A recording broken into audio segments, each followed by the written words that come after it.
3600 ಕೋಟಿ, ಒಟ್ಟು 7000 ಕೋಟಿ ರೂಪಾಯಿಗಳಿಗೆ ಬೀದರ್ ಮತ್ತು ಗುಲ್ಬರ್ಗಾದಲ್ಲಿ ಬರ್ತಕ್ಕಂಥ ಎರಡೂ ಜಿಲ್ಲೆಗಳಲ್ಲಿ ಬರ್ತಕ್ಕಂಥ ಪ್ರತಿ ಹಳ್ಳಿಗೆ, ಜನವಸತಿಗಳು ಅಂದರೆ ಎಲ್ಲ ಹಳ್ಳಿಗಳೇ ಅಲ್ವಾ, ಕ್ಲಾರಿಟಿ ಇದೆ, ಇದು ಕ್ಲಾರಿಟಿನೇ, ಜನವಸತಿಗಳು ಅನ್ನೋದು ಕ್ಲಾರಿಟಿನೇ. ಇನ್ನು ಜನರ ಭಾಷೆಯಲ್ಲಿ ಎಲ್ಲ ಹಳ್ಳಿಗಳಿಗೂ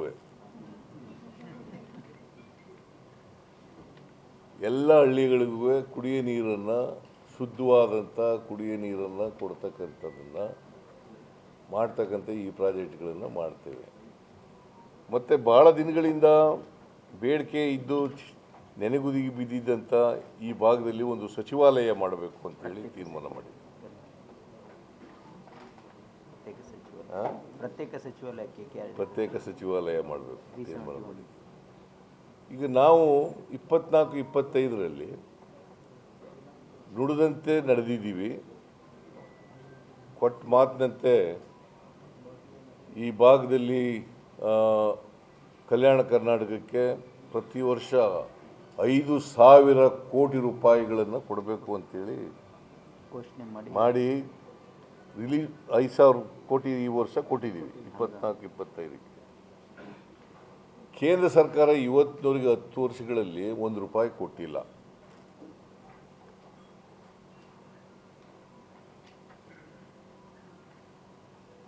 ಸಂವಿಧಾನ ತಿದ್ದುಪಡಿಯಾಗಿ 371J ಸೇರ್ಪಡೆಯಾಗಿ ಇವತ್ತಿನವರೆಗೂ ₹1 ಕೊಟ್ಟಿಲ್ಲ. ಅದಕ್ಕೆ ಒಂದು ರೆಸಲ್ಯೂಷನನ್ನು ನಾವು ಪಾಸ್ ಮಾಡಿದ್ದೀವಿ. ಕೇಂದ್ರ ಸರ್ಕಾರ ಕೂಡ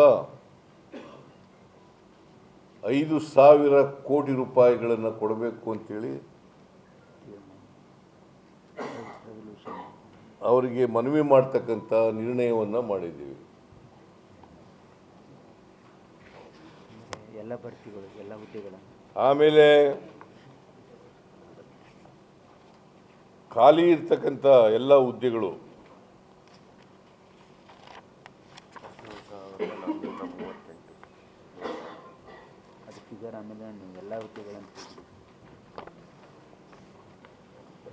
ಸುಮಾರು 17,439 ಹುದ್ದೆಗಳು,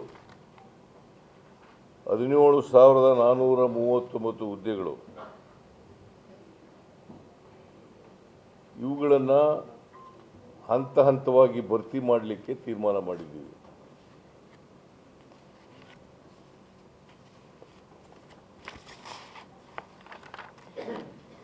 ಆಮೇಲೆ 11,770 ಕೋಟಿ ರೂಪಾಯಿಗಳಲ್ಲಿ ಕೃಷಿ ಇಲಾಖೆಗೆ 100 ಕೋಟಿ ರೂಪಾಯಿಗಳು, ವಾಣಿಜ್ಯ ಮತ್ತು ಕೈಗಾರಿಕೆ ಇಲಾಖೆಗೆ 998 ಎಷ್ಟಿದು 998 ಬೇರೆ, ಆಮೇಲೆ 175 ಕೋಟಿ ಒಂದು 990 ಇದು ಎಲ್ಲ ಕೂಡಿ ಎಷ್ಟಾಗ್ತದೆ ಅಂತ ಇದೆಲ್ಲ ಸೇರಿ 1,500 ಕೋಟಿ, 1,500 ಕೋಟಿ ಆಗುತ್ತೆ ಅಪ್ರಾಕ್ಸಿಮೇಟ್ಲಿ.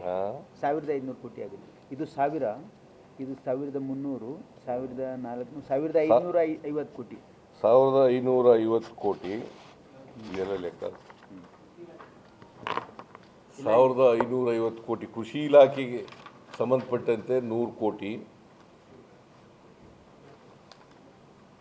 ಕೈಗಾರಿಕೆ ಇಲಾಖೆಗೆ ಸಂಬಂಧಪಟ್ಟಂತೆ 1,550 ಕೋಟಿ, 32 ಕೋಟಿ, ಅರಣ್ಯ ಇಲಾಖೆ 32 ಕೋಟಿ, ಅರಣ್ಯ ಇಲಾಖೆಗೆ ಸಂಬಂಧಪಟ್ಟಂತೆ 32 ಕೋಟಿ, ಆರೋಗ್ಯ ಇಲಾಖೆಗೆ ಎಷ್ಟು 910 ಕೋಟಿ, ಸುಮಾರು 910 ಕೋಟಿ, ವಸತಿ ಇಲಾಖೆಗೆ ಸುಮಾರು 300 ಕೋಟಿ, 320 ಕೋಟಿ. ವಸತಿ ಇಲಾಖೆ 320 ಕೊಟ್ಬಿಡಿ ಅವ್ರಿಗೆ, ಅದ್ರ ಕಾಪಿ ಎಲ್ಲ ಕೊಟ್ಬಿಟ್ರಿ.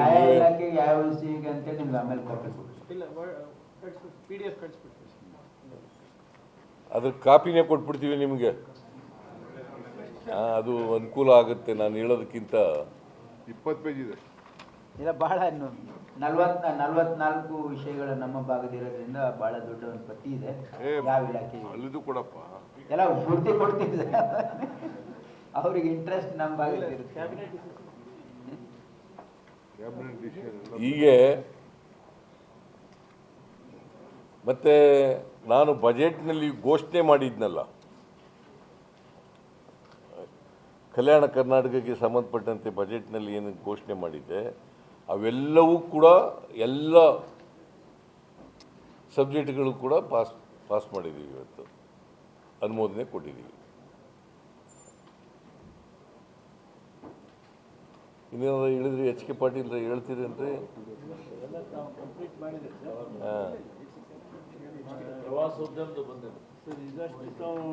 ಪ್ರವಾಸೋದ್ಯಮ ಇಲಾಖೆಗೆ ಸಂಬಂಧಪಟ್ಟಂತೆ ಅವ್ರು ಹೇಳ್ಬಿಟ್ರಿ ನೀವೇ. ಈಗ ನಾನೊಂದು ಹೇಳ್ತೀನಿ. ಈಗ ತಮ್ಗೆ ಗೊತ್ತಿದೆ, ಕಲ್ಯಾಣ ಕರ್ನಾಟಕದಲ್ಲಿ ತುಂಗಭದ್ರಾ ನದಿ ಒಂದು ಮಿರಾಕಲ್ ರೀತಿ ನಾವು ವಾಪಸ್ ಅದನ್ನ ಹೇಳೋದಿದೆಯಾ 19 ಗೇಟನ್ನ ನಾವು ದೇವರ ಅನುಗ್ರಹದಿಂದ ಜನರ ಸಹಕಾರದಿಂದ ಎಲ್ಲ ಇಂಜಿನಿಯರ್ಸು ಹೇಳಿದ ಮೇಲೆ ಪ್ರಾಕ್ಟಿಕಲ್ ಆಗಿ 5 ದಿನದಲ್ಲೇ ನೀರನ್ನು ಉಳಿಸಿ ರೆಸ್ಟೋರ್ ಮಾಡುವಂತ ಕೆಲಸ ನಾವು ಮಾಡಿದ್ದೀವಿ. ಅದಕ್ಕೆ ಈಗಾಗಲೇ ನಾವು ಗಂಗೆ ಪೂಜೆಯನ್ನ ಮಾಡಬೇಕು, ಬಾಗಿನ ಬಿಡಬೇಕಾಗಿತ್ತು. ನಾನು ಹೊರಗಡೆ ಒಂದು ವಾರ ಹೊರಗಡೆ ಪ್ರವಾಸದಿಂದ ಚೀಫ್ ಮಿನಿಸ್ಟ್ರು ಬಂದ್ಮೇಲೆ ಇಟ್ಕೊಳ್ಳೋಣ ಅಂತ ಹೇಳಿದ್ರು. 22ನೇ ತಾರೀಕು ಸುಮಾರು 108 ಜನ ಏನೋ ಅಲ್ಲಿ ಕೆಲಸ ಮಾಡಿದ್ದಾರೆ. ಕೆಳಗಡೆ ಎಲ್ಲ ನುಗ್ಗಿ ನೀರು ಇದ್ದು ಒಳಗಡೆ ಹೋಗಿ ಗೇಟ್ ಹಾಕಿ ಮಾಡಿದವರು, ಕೆಲಸ ಮಾಡಿದವರು ಎಲ್ಲ ಇದ್ದಾರೆ. ಅದು ಡೆಪ್ಟಿ ಕಮಿಷನರು ನಮ್ಮ ಡಿಪಾರ್ಟ್ಮೆಂಟ್ ಅವ್ರು ಲಿಸ್ಟ್ ಕಟ್ತಾರೆ. ಅವರೆಲ್ಲ ಸನ್ಮಾನ, ಇಂಜಿನಿಯರ್ಸ್ಗೆಲ್ಲ ಒಂದು ಸನ್ಮಾನ ಇಟ್ಕೊಂಡಿದ್ದೀವಿ. ಅವತ್ತು ಗಂಗೆ ಪೂಜೆ ಬಾಗಿನ ಬಿಡುವಂತ ಕಾರ್ಯಕ್ರಮ ಕೂಡ ನಾವು ಇಟ್ಕೊಂಡಿದ್ದೇವೆ. ಇದೊಂದು ಬಹಳ ವಿಶೇಷವಾದಂತ ಕಾರ್ಯಕ್ರಮ ನಿಮ್ಮ ಭಾಗದ್ದು. ಸೊ ಇನ್ನು ಸ್ವಲ್ಪ ಇವತ್ತಿನ ದಿವಸ ಕೇಳಿದ್ದೀನಿ, ಇನ್ನೇನು ರೆಡಿ ನಿಂತ್ಕೊಂಡ್ರೆ ಫುಲ್ ಆಗ್ತದೆ. 22ನೇ ತಾರೀಕು ತಾವೆಲ್ಲ ಅದಕ್ಕೆ ಬರಬೇಕು. ಒಂದೇ ಜಾಗದಲ್ಲಿ ಮಾಡಕ್ಕಾಗಲ್ಲ. ತುಂಗಭದ್ರಾ ಡ್ಯಾಮ್, ತುಂಗಭದ್ರಾ ಬಾಗಿನ, ಕೊಪ್ಪಳ, ಹೊಸಪೇಟೆ, ನಿಮ್ಮ ಕಲ್ಯಾಣ ಕರ್ನಾಟಕದಲ್ಲೇ. ಇನ್ನೊಂದು ಬಹಳ ಪ್ರಮುಖವಾದದ್ದು, ಅನುಭವ ಮಂಟಪದಿಂದ ಅಂಜಾದ್ರಿ ಬೆಟ್ಟದವರೆಗೂ ಕೂಡ ಏನೇನು ಪ್ರವಾಸೋದ್ಯಮದ ಜಿಲ್ಲೆಯ ಸ್ಮಾರಕಗಳು ಇತ್ತೋ ಅದೆಲ್ಲ ಪ್ರಸ್ತಾವನೆಯನ್ನ ಇವತ್ತು ಎಚ್ ಕೆ ಪಾಟೀಲ್ ಅವರು ಸಂಪುಟದ ಮುಂದೆ ತಂದಿದ್ರು. ಎಲ್ಲರೂ ಕೂಡ 101% ಏನೇನು ಸ್ಮಾರಕಗಳು ಇವೆ ಅವನ್ನೆಲ್ಲ ಉಳಿಸ್ಲಿಕ್ಕೆ, ಅಭಿವೃದ್ಧಿ ಮಾಡಲಿಕ್ಕೆ ಈಗಾಗಲೇ ಅವನ್ನೆಲ್ಲ ಕೂಡ ಒಪ್ಪಿಗೆಯನ್ನ ಸಂಪುಟ ಕೊಟ್ಟಿದೆ. ಆ ಪಟ್ಟಿಯನ್ನು ನಿಮಗೆ ಬಿಡುಗಡೆ ಮಾಡ್ತೇವೆ. ಅದೇ ಹೇಳ್ತೀವಿ ತಡೆಯಪ್ಪ, ಡೀಟೇಲ್ಸ್ ಕೊಡ್ತೀವಿ. ಡೀಟೇಲ್ಸ್ ಕೊಡ್ತೀವಿ. ಅರಣ್ಯೀಕರಣ ಪ್ರತಿ ಜಿಲ್ಲೆಯಲ್ಲೂ ಕೂಡ ಭೌಗೋಳಿಕ ಪ್ರದೇಶ ಅಲ್ಲಿ ಸುಮಾರು 20% ಹಸಿರು ಮಾಡಬೇಕು ಅಂತ ಹೇಳಿ ಕೂಡ ಒಂದು ದೊಡ್ಡ ತೀರ್ಮಾನವನ್ನು ಮಾಡಿದ್ದೇವೆ. ಅಕ್ಷರ ಆವಿಷ್ಕಾರದಿಂದ ಶಿಕ್ಷಣ ಮತ್ತು ಕೌಶಲ್ಯ ಸೂಚಿಕೆಗಳನ್ನ ಸುಧಾರಿಸಿ ಹೊಸ ಕೈಗಾರಿಕಾ ಕ್ರಾಂತಿಯ ಬಂಡವಾಳ ಆಕರ್ಷಣೆಗೆ ಒತ್ತನ್ನು ಕೂಡ ಇವತ್ತು ನಾವು ಕೊಟ್ಟಿದ್ದೇವೆ. ಆಶ್ರಯ ವಸತಿ ಸೌಕರ್ಯ ಕೂಡ ನಾವು ಗಮನದಲ್ಲಿ ಇಟ್ಕೊಂಡಿದ್ದೇವೆ.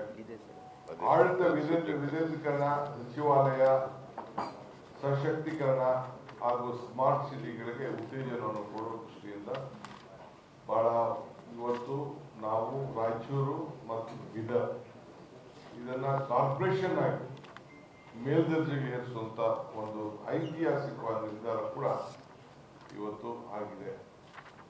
ಆಮೇಲೆ ಆರೋಗ್ಯ ಇಲಾಖೆ ಸಂಬಂಧಪಟ್ಟಂತೆ ಅನೇಕ ಕಾರ್ಯಕ್ರಮವು ಕೂಡ ಇಲ್ಲಿ ಈ ಭಾಗದ ಜನರಿಗೆ ಮುಕ್ತವಾದಂತಹ ಆರೋಗ್ಯವನ್ನ ಸಿಗಲಿಕ್ಕೆ ಇಲ್ಲಿ ಮಾನವೀಯತೆ ಮೆರೀಲಿಕ್ಕೋಸ್ಕರ ಇವತ್ತು ಈ ಒಂದು ಕ್ಯಾಬಿನೆಟ್ ನಲ್ಲಿ ತೀರ್ಮಾನ ಕೂಡ ಆಗಿದೆ. ಎಂಟೈರ್ ಡೀಟೇಲ್ಸ್ ನಮ್ಮ ಡಿಸ್ಟ್ರಿಕ್ಟ್ ಮಿನಿಸ್ಟ್ರು ಇಲ್ಲಿ ಅಡ್ಮಿನಿಸ್ಟ್ರೇಷನ್ ಕಂಪ್ಲೀಟ್ ನಿಮಗೆಲ್ಲ ಕಳಿಸ್ಕೊಡ್ತಾರೆ.